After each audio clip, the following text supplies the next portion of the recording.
बहुजन हिताय बहुजन सुखाय।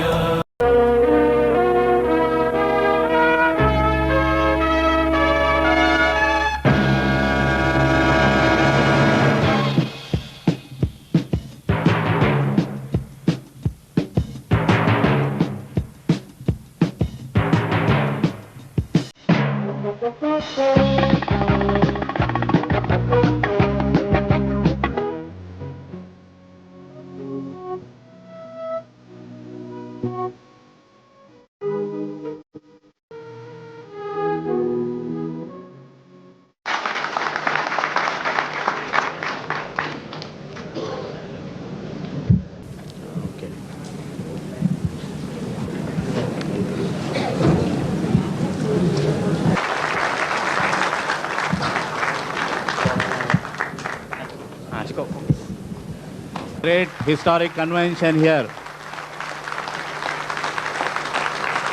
Throat is not very well today. Malaysia berjaya, kekal dan abadi. Selamat pagi dan salam sejahtera diucapkan kepada para hadirin sekalian, prominent leaders, respected delegates, friends, brothers and sisters. A very good morning and happy greetings from beautiful Malaysia and also from our beloved Prime Minister, Dato' Sri Dr. Mahathir Mohamad.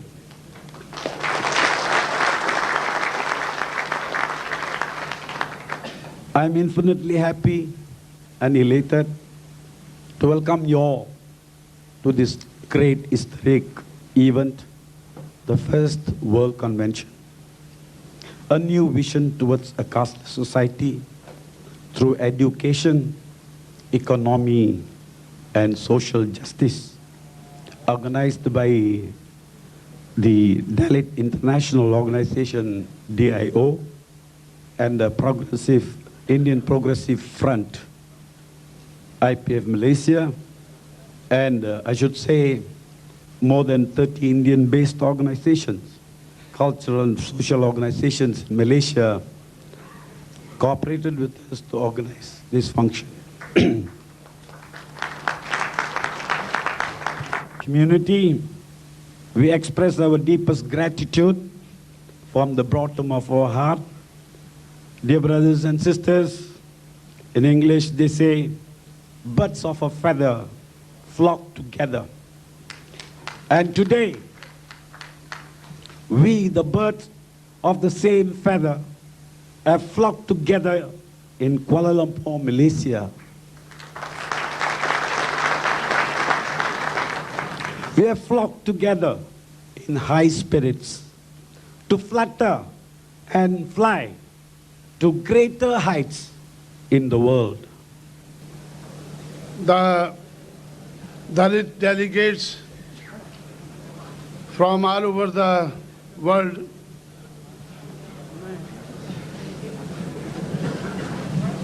because of my preoccupations, I could not write my address to this convention. I will have to speak on the basis of my experience, especially keeping in mind the caste factor and the Dalit factor also.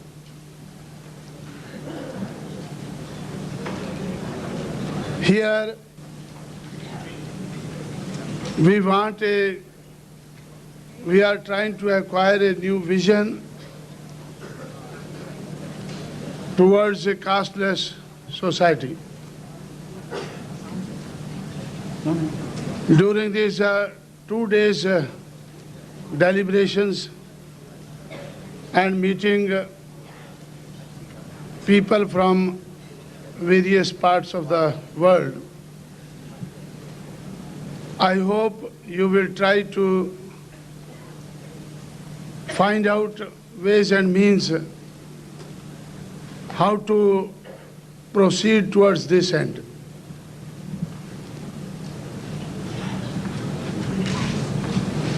Baba Sahib Ambedkar, in 1936, he prepared a speech which was to be delivered in Lahore,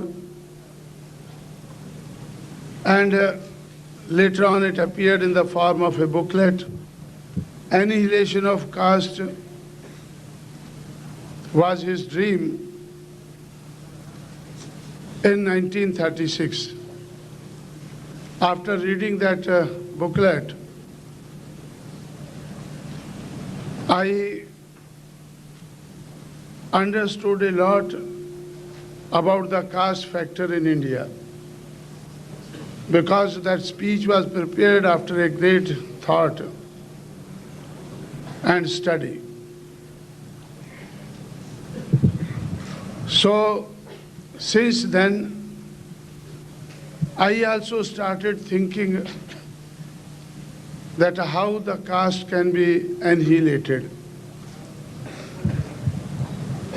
How the caste can be annihilated.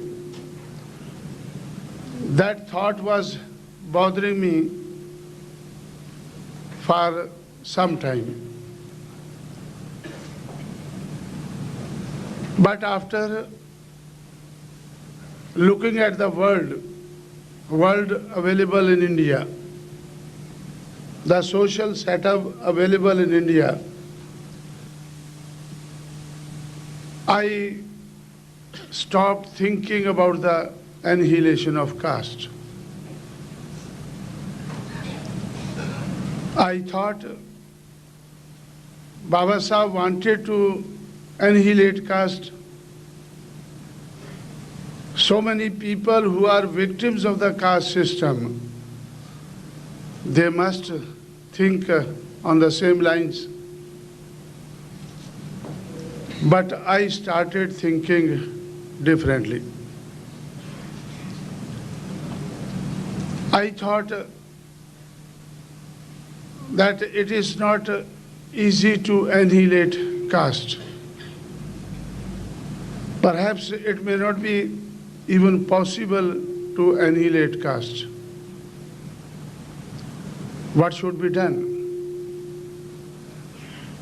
So I reached a conclusion that I must take note of caste. Caste is a factor which should not be wished away. We should not try to wish away the caste. Caste is a big factor in India, and wherever the people from India go, if they don't carry anything with them, at least they carry their caste.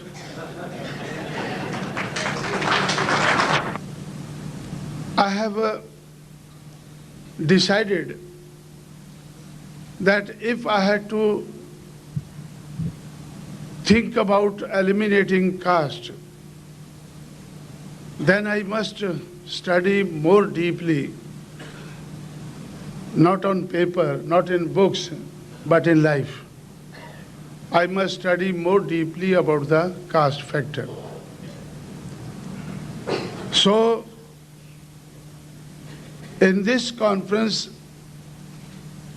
while taking note of your desire, all of you have come from all over the world. Your desire is to move towards a casteless society. That is my desire too. But it is not, today it is not as intense as it used to be. I feel that if we are to march towards this end, we must not only take note of caste, but we must learn to handle the caste factor. Why I am here today? Why Mr. Pandian met me in Delhi and had discussions with me. And why a lot of people in Delhi try to meet me, even though I keep on moving, very rarely I am in Delhi, because they feel that this man has learned to handle caste. This man has learned to handle caste. So I feel that even if we want to acquire a new vision towards a casteless society, even for that thing, we must try to handle caste. And it is not easy to handle caste. So, in this conference, I would like to make suggestion from my side that if we desire to have a casteless society, without handling caste, we cannot do that. Because caste has not come from nowhere. It is the creation of some people. Caste is the creation of some people, and it is created with a purpose. There is a purpose behind the creation of caste, and that purpose still remains. That purpose still remains. Baba Sahib British, in eliminating caste, by acquiring something for the caste, as a result of the roundtable conferences, as a result of the communal award, he got for us, for the scheduled caste, he got the right of separate electorate. When he got the right of separate electorate, he got for whom? For the caste, which were to be scheduled later on in the 1935 India Act. In 1932, he got separate electorate award for the caste yet to be scheduled. And the schedule was prepared with the help of Baba Sahib Ambedkar. So thus, in 1935 India Act, there are two schedules, one the scheduled castes, another the scheduled tribes. And later on in our 1950, that our constitution when came into being, so these schedules are included in that constitution also. So Baba Sahib Ambedkar wanted to annihilate caste, but still he took note of the caste and got a separate electorate for the scheduled caste. Similarly, I feel that we must also learn to handle the caste factor. We must learn to handle the caste factor. And I feel that India has seen three great men since the exit of since the exit of the British. Number one, I feel it was Pandit Jawaharlal Nehru who was an expert in handling the caste. I feel it was Pandit Nehru who was a top expert in handling the caste. And he handled the caste in such a manner that he made Baba Sahib Ambedkar a helpless person. As long as Baba Sahib was alive up to 1956, to me he appeared to be a helpless person because Pandit Nehru was an expert in handling the caste. He handled the caste in such a manner that Baba Sahib Ambedkar wanted to do so many things which he could not do. Because Nehru was an expert in handling the caste. This is what I learned from that period. Later on,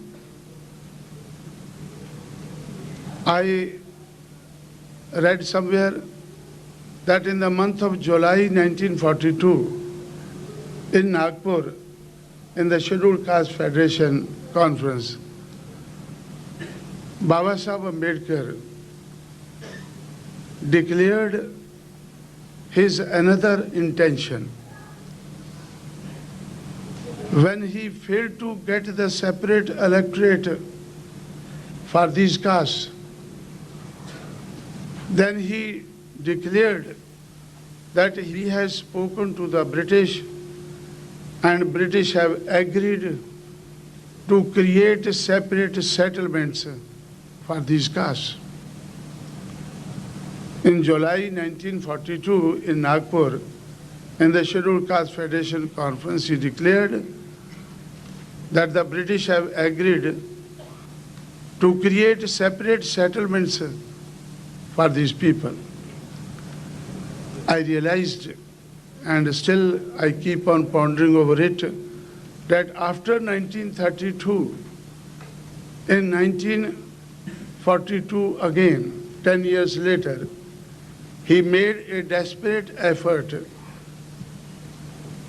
to develop these people who were known as the scheduled caste.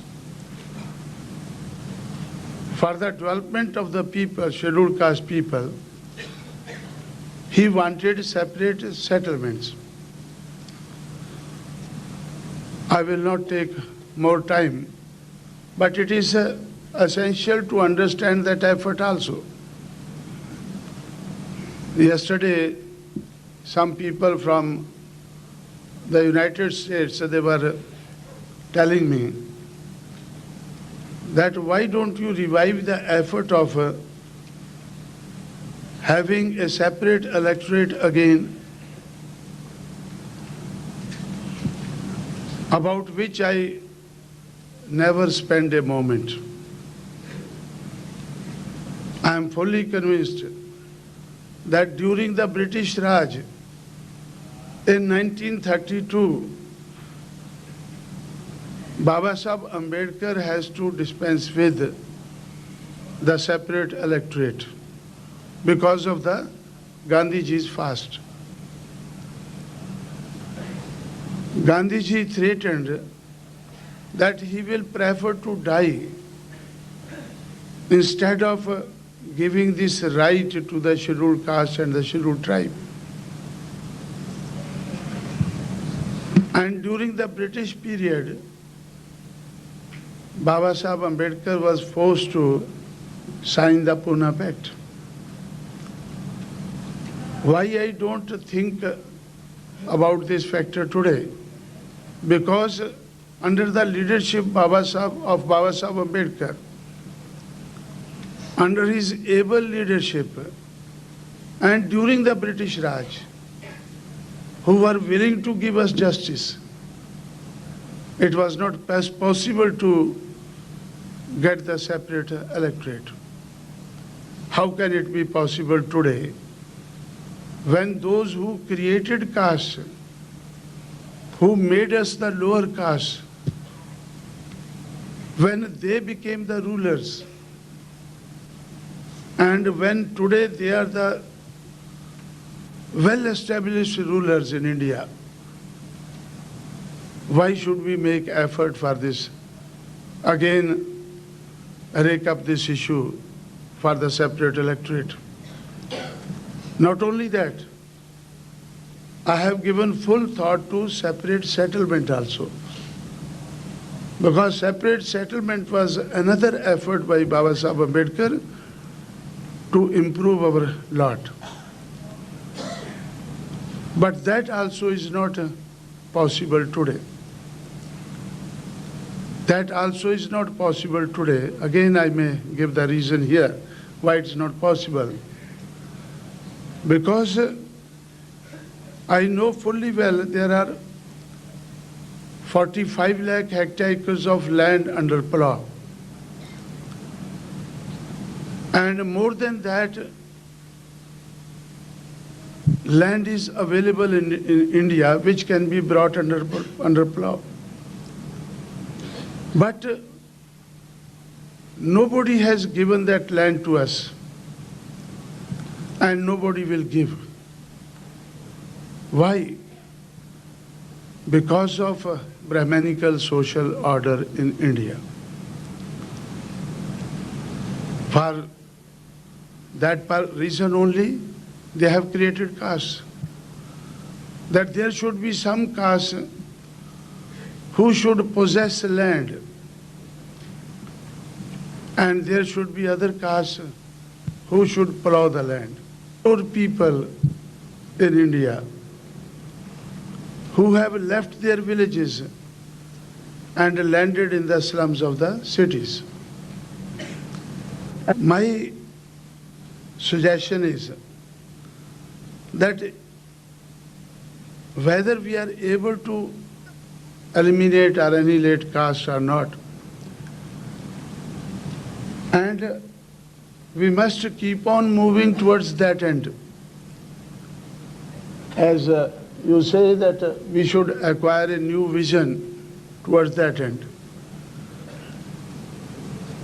It is okay. But till the caste is eliminated, what should we do?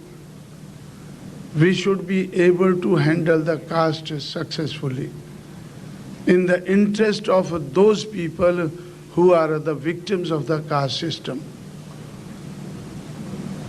In the interest of those people who are the victims of the caste system, we must do something.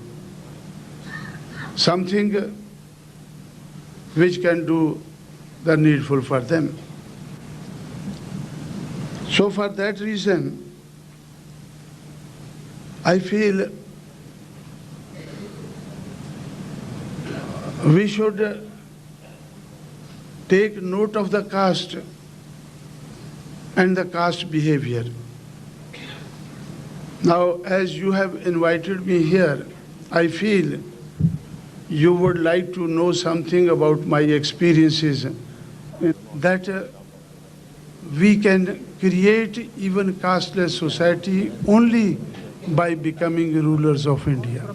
More caste to the group of 600 castes known as the Bahujan Samaj. Thank you.